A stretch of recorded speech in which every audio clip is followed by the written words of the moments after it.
আসসালামু আলাইকুম। সবাইকে অনেক দিন হলেও শুভেচ্ছা জানিয়ে আমার ব্লগটি শুরু করছি। আশা করি আপনারা সবাই অনেক ভালো আছেন। আমিও আল্লাহর অশেষ মেহেরবানিতে ভালোই আছি। তবে একটু পেরেশানি মানে আমার সাংসারিক কিছু ব্যস্ততার কারণে নিয়মিত ব্লগ দেওয়া হচ্ছে না। তো আসলে অনিয়মিত হলেও চেষ্টা করি মাঝে মধ্যে হলেও আপনাদেরকে ভিডিও দেওয়ার। তো আপনারা সবাই ভালো আছেন এই আশা রেখে আমার আজকের ব্লগটি শুরু করছি সকাল থেকেই। সকালের নাস্তা তৈরি করব, সেই কারণে আমি পাতাকপি কুটে নিয়েছি আর ডাল দিয়ে একটু আজকে পাতাকপি ঝোল করে রান্না করব। এখানে দিয়েছি তিনটি শুকনো মরিচ আর একটি তেজপাতা আর কালো জিরে দিয়েছি অল্প পরিমাণে। একটু ভেজে নিব 5-10 মিনিটের জন্য, 10 সেকেন্ডের জন্য আর কি। দিয়ে দিয়েছি পরিমাণ মতো পেঁয়াজ। তো আসলে আমি কিভাবে রান্না করছি একটু দেখলেই বুঝতে পারবেন। আর এই রান্নাটা দিয়ে সকালের পরোটা, রুটি আর হচ্ছে খোলা পিঠা, যারা এখন শীতে খোলা পিঠা পছন্দ করেন, চিটা পিঠা, খোলা পিঠা, এগুলো দিয়ে খেতে বেশ ভালোই লাগে। দিয়ে দিয়েছি আদা রসুন পেস্ট 1 টেবিল চামচের মতো। আর এটা কিন্তু ভাত দিয়েও খেতে ভালো লাগে। ভাতের সাথে দুপুরের জন্য নিরামিষ রান্না করলে ভালোই লাগে আর কি। দিয়ে দিয়েছি একটি টমেটো। ভালো করে এই পেঁয়াজ টমেটোগুলো আমি ভেজে নিচ্ছি।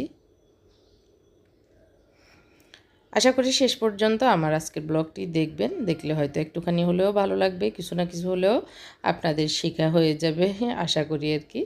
হলুদ মরিচ লবণ পরিমাণ মতো দিয়ে দিচ্ছি। হলুদটা একদমই কম দিয়েছি, সামান্য পরিমাণে।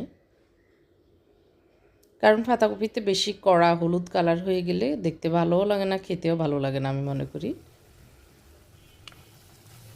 তো ভালো করে নেড়ে চেড়ে ভেজে নিচ্ছি পেঁয়াজ টমেটোগুলো। তো এদিক দিয়ে আমি দেখিয়ে দিচ্ছি পাতাকপিটা আমি কিভাবে কুটে নিয়েছি। একটু বড় বড় পিস করে নিয়েছি, আপনারা চাইলে কুচি করে নিতে পারেন। আর ডাল আমি 1 কাপের মতো দিয়েছি, ধুয়ে রেখে দিয়েছি আর কি। তো ডালটা আগে আমি ভেজে নিচ্ছি। আপনারা চাইলে প্রেশার কুকারে ডালটা আগে গলিয়েও নিতে পারেন। আর আমি গলাটা পছন্দ করি না, আমার ছেলেরাও পছন্দ করে না। ওরা একটু মানে গোটা গোটা ডাল পছন্দ করে, সেই কারণে আমি একটু গোটা গোটা রাখবো সবজির সাথে, খেতে ভালোই লাগে ওইভাবে। আর যারা একদম ডালকে ভালো করে মিহি করে রান্না পছন্দ করেন, খেতে পছন্দ করেন, তারা একটু আগে থেকে সিদ্ধ করে নিলেই মনে হয় ভালো হবে আপনাদের জন্য। অন্য পাতিলে সিদ্ধ করে লবণ হলুদ দিয়ে সিদ্ধ করে এখানে ঢেলে দিতে পারেন। আর পাতাকপি হতে তো বেশি একটা সময় লাগে না, জাস্ট 5 থেকে 7 মিনিটের ভিতরে হয়ে যাবে। তো আমি কষানোর জন্য ডালটাতে একটু পানি দিয়ে কষিয়ে নিয়েছি। এখন দিয়ে দিচ্ছি পাতাকপিগুলো।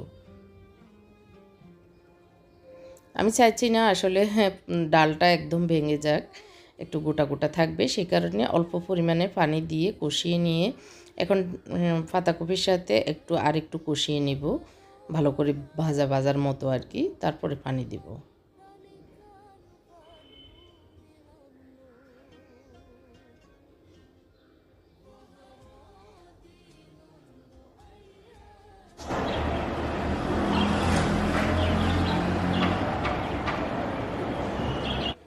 গ্রামে তো অনেক শীত পড়ছে, কিন্তু ঢাকা শহরে 2-3 দিন মেবি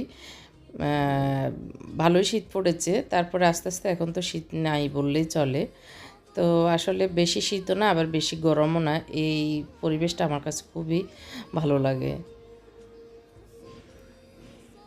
এখন দিয়ে দিয়েছি, মোটামুটি সেদ্ধ হয়ে এসছে পাতাকপিগুলো। তারপরে আমি দিয়ে দিয়েছি একটু পানি। আর বেশি একটা পানি দিব না, এই পানিতেই আবার পাতাকপি থেকে পানি বের হবে, মোটামুটি আমার রান্নাটা হয়ে যাবে। আর এদিক দিয়ে আমি রুটি বানিয়ে নিচ্ছি। আজকে রুটি দিয়ে খাবো, পরোটা বানাইনি। তো রুটি দিয়ে এই পাতাকপি ডালের সবজিটা রান্না করছি। হয়ে গিয়েছে, আর যেহেতু আমি তেল দিয়ে রান্না করেছি তাই এখন আর বাগার দিতে হবে না, নামিয়ে নিয়েছি। রুটিগুলো সেঁকে নিচ্ছি। তাড়াহুড়ো করে রুটি বানাতে গিয়ে আসলে রুটির কাছাগুলো ভালো নেই, ফাটা ফাটা মনে হচ্ছে, কারণ আমার হাজব্যান্ড বেরিয়ে যাবে, ওনার জন্য তাড়াহুড়ো করতেছি। তো এখন গরম গরম একটা হাঁসের ডিমে কালো গোলমরিচ এবং কালো জিরে দিয়ে ভেজে দিয়েছি, আর আমিও খাবো একসাথে। ছেলেরা এখনও খাবে না, ওরা পরে খাবে। তো আমরা দুজনের নাস্তা রেডি।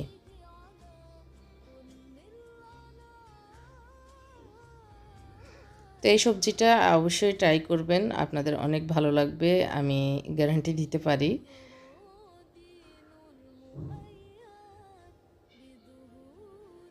তো এই তো আজকে সিম্পল সবজি ডিমের নাস্তা খেয়ে নিচ্ছি আমরা দুজন। তো এদিক দিয়ে চাটা আগে বানিয়ে নিচ্ছি, খাওয়ার আগ দিয়ে না হয় মানে উনি বেরিয়ে যাবেন তাড়াহুড়ো, তো এই জন্য আগে ভাবলাম যে চাটা সামনে রাখি, তাহলে খেতে আর দেরি হবে না। তো উনি হয়তো বেশি খাবেন না, এর জন্য আমি একটু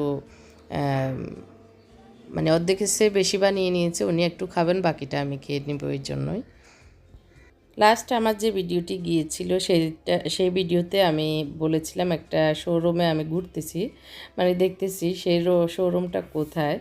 তো এই প্রশ্নটা আপনাদের কাছে ছিল, মাশাল্লাহ অনেকেই মানে উত্তরটা দিয়েছেন। তো এটার ভিতরে প্রায় 99%ই সঠিক উত্তর দিয়েছেন। সেটা হচ্ছে উত্তরা আড়ং, উত্তরা আউটলেট যে আড়ংয়ের শোরুমটা, সেটাই। তো দুই একজন শুধু একটু ভুল বলেছেন, তো আর সবাই মোটামুটি সঠিক উত্তর দিয়েছেন। সেজন্য সবাইকে অসংখ্য ধন্যবাদ আমার উত্তরটি লেখার জন্য। এখন খাবার শেষ, আমরা উঠে যাচ্ছি। দেখছেন মোটামুটি সব শেষ করে নিয়েছি, এখন রেডি হয়ে নিয়েছি। 11:30 বাজে আমি শোরুমে যাচ্ছি। এসে আমি আসলে যেগুলো ডেলিভারি যাবে সেগুলো রেডি করে দিচ্ছি, আর যেটা একটু দেখা দরকার মনে করতেছি সেটা একটু দেখে দিচ্ছি। আসলে সব কিছু দেখে ডেলিভারি দেওয়া আমার জন্য পসিবল হয়ে ওঠে না, তো প্যাকেট হয়ে যায়, তখন আর খোলার সময়ও থাকে না, ডেলিভারিতে চলে যায়। তো এগুলো হচ্ছে বেডশিট, সাইডে হচ্ছে চেক করা, এটা একজনের অর্ডার ছিল, ব্লু হোয়াইট চেক আর মাঝখানে ব্লু করা। উনি হ্যাঁ এইভাবেই দিতে বলেছেন। তো আপনারা চাইলেও নিতে পারেন। আমার ফেসবুক পেজ হচ্ছে হরেক রকম প্রোডাক্ট, বাংলায় লিখে সার্চ দিলে চলে আসবে। তো এটা হচ্ছে বালিশের কাভার, কুশন কাভার, আর হচ্ছে একটা হচ্ছে গায়ে দেওয়ার চাদর, আর একটা হচ্ছে বেডশিট আর কি, কুচি দেওয়াটা বেডশিট, এটা গায়ে দেওয়ার চাদর। আর এটা চাইলে এটা বিছানো যায়, আর একটি বেডশিটও হয়। এগুলি হচ্ছে দুইটি ফিলো কভার, দুইটি কুশন কভার, একটি গায়ে দেওয়ার চাদর, একটা বেডশিট, 3500 টাকা করে আমি সেল করি। আর কাপড় হচ্ছে অনেক ভালো কোয়ালিটির, ভারী কাপড়, কোনোটা টুইল কাপড়, কোনোটা একটু ভারী মোটা কাপড় গার্মেন্টসের, সেটা খুবই ভালো। তো এগুলো শেষ করে আসলে বাসায় চলে এসেছি।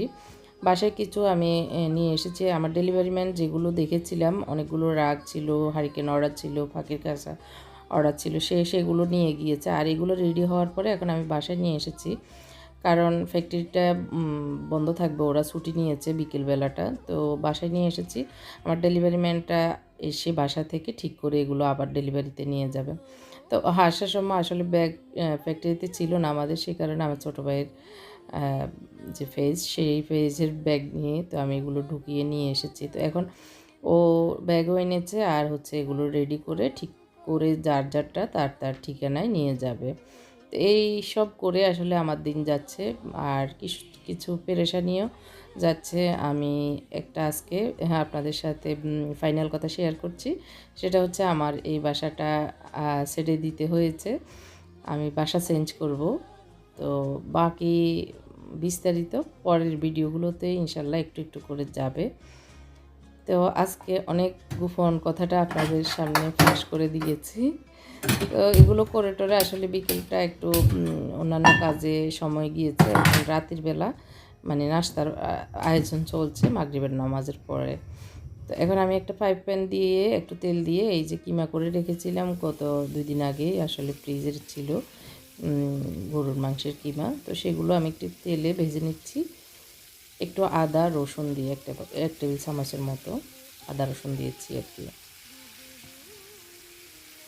ভালো করে আমি এগুলো ফ্রিজে থাকার কারণে জমে আছে, ভালো করে নেড়ে চেড়ে এগুলো ঝরঝরা করে নিচ্ছি আর কি।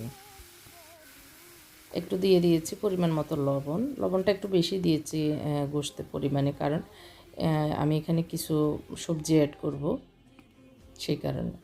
এই যে একটু ঢাকনা দেওয়ার পরে, লবণ দেওয়ার পরে অনেক পানি বেরিয়েছে। তো আমি এই মাংসগুলোকে প্রায় 10 মিনিটের মতো একদম শুকিয়ে যাওয়ার পর্যন্ত ডিমে আছে ঝাল দিয়ে এগুলোকে নরম করে নিব আর কি। এই যে পানি শুকিয়ে গিয়েছে, এখন আমি অন্যান্য উপকরণগুলো দিয়ে দিব। তো আমি আজকে স্যান্ডউইচ বানাবো। এই কিমাগুলি দিয়ে অন্য একটা প্ল্যান ছিল, তো সেই প্ল্যানটা বাদ দিয়ে এখন বিকেল নাস্তার জন্য অন্য কিছু নেই, তো ভাবলাম যে এটা করে ফেলি। তো এখানে আমি পেঁয়াজ দিয়েছি, গাজর দিয়েছি, ফ্রিজে থাকা পাতাকপি দিয়ে দিচ্ছি।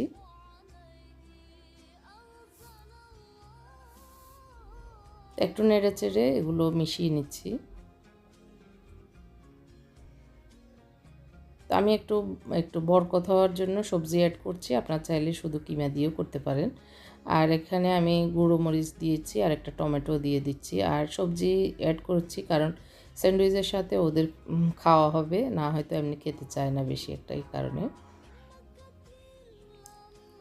আর এই সবজি দেওয়ার কারণে কিন্তু খেতে খুবই আমাদের কাছে ভালো লাগে, আমাদের দুজনের। ওরাও কিন্তু খুব পছন্দ করে, ওরা আর বুঝেও না যে এখানে আমি সবজি অ্যাড করেছি।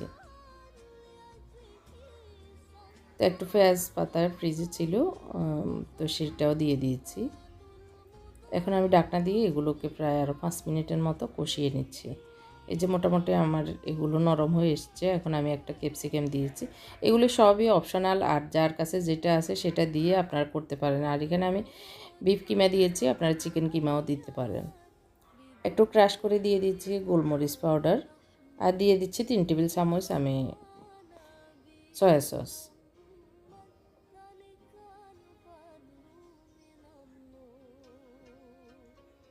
ভালো করে নেড়েচেড়ে, আর বেশি একটা হওয়ার দরকার নেই, মানে ক্যাপসিকামটা জাস্ট একটুখানি হালকা সিদ্ধ হয়ে আসলে আমি চুলাটা বন্ধ করে দিব। আর এখানে আর লাস্ট আরেকটা ফিনিশিংয়ের কাজ আছে, সেটা হচ্ছে আমি এখন একটু কর্নফ্লাওয়ার গুলে নিচ্ছি। তো এখান থেকে আমি 3 টেবিল চামচ দিয়ে ভালো করে নেড়েচেড়ে এখন নামিয়ে নেব। আর আগুনটা এখন আমি বাড়িয়ে দিয়েছি যাতে হ্যাঁ মানে একটু আঠালো আঠালো হয়ে যায়। আপনারা চাইলে এখানে স্যুপ, থাই যে স্যুপ আছে স্যুপগুলোও দিতে পারেন, তাহলে অনেক টেস্ট হয়। তো এখানে আমি একটা ইয়ে নিয়েছি, বাটার নিয়েছি, আর হচ্ছে একটা শসা কুটে নিয়েছি। আর যে ফুডটা আমি বানিয়েছি সেটা এখন আমি বাটিতে ঢেলে নিচ্ছি। দিয়ে দিব এখানে টমেটো সস, তারপরে মেয়োনিজ। তো যারা আমার ডিআইওয়াই দেখতে পছন্দ করেন, হ্যাঁ অনেকেই বলতেছেন ডিআইওয়াই দেখাতে, তো দেখি আমি এখন তো একটু পেরেশানি যাচ্ছে বাসা চেঞ্জের, ইনশাল্লাহ একটু একটু করে দিব। তো 2 টেবিল চামচের মতো আমি টমেটো সস দিয়েছি, আর দিয়ে দিব 1 টেবিল চামচের মতো মেয়োনিজ।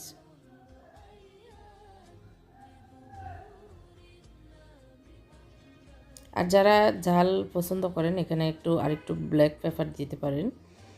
আর আমি তো এখানে গোলমরিচ দিয়েছি, তারপরে শুকনো মরিচ দিয়েছি, গুঁড়ো মরিচ। তো মোটামুটি আমারটা স্পাইসি হয়েছে, আমার ছেলেরা স্পাইসি পছন্দ করেন। তো ভালো করে মিক্স করে এখন আমি পাউরুটিগুলো কেটে নিব। আর আজকে আমি 2 পদ্ধতিতে দেখাবো। আপনারা চাইলে এরকম চারিদিক কেটে নর্মালি দোকানে যেরকম বিক্রি হয় সেরকমও করে খেতে পারেন, মেহমান আসলে মেহমানকে আপ্যায়ন করতে পারেন। তো একটু বাটার লাগিয়ে নিচ্ছি পাউরুটিতে, 2 পাশ করে আমি লাগিয়ে এখন কিমাগুলো দিয়ে দিচ্ছি।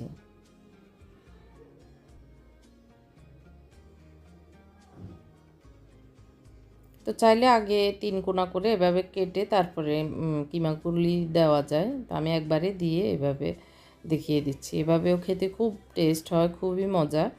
তো আমি যেহেতু স্যান্ডউইচ মেকারে দিব, আর আমরা স্যান্ডউইচ মেকারে দিয়ে খেতে পছন্দ করি কারণ গরম গরম, আমার ছেলেরাও গরম জিনিস পছন্দ করে, ওর আব্বুও গরম জিনিস পছন্দ করে। তো স্যান্ডউইচ মেকারেই ভালো হয়, তো সে কারণে এখন স্যান্ডউইচ মেকারে দিয়ে দিচ্ছি। এখন আমি একটা খেয়ে টেস্ট করতেছি।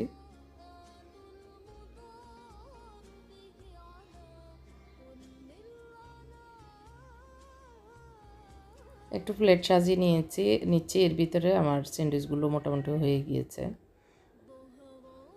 কেটে আমি এখন প্লেটে নিয়ে নিচ্ছি।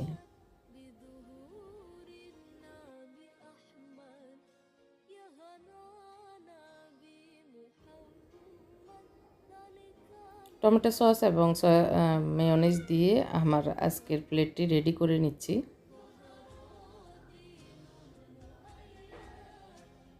এই তো ঝটপট হয়ে গিয়েছে আমার আজকের বিফ স্যান্ডউইচ।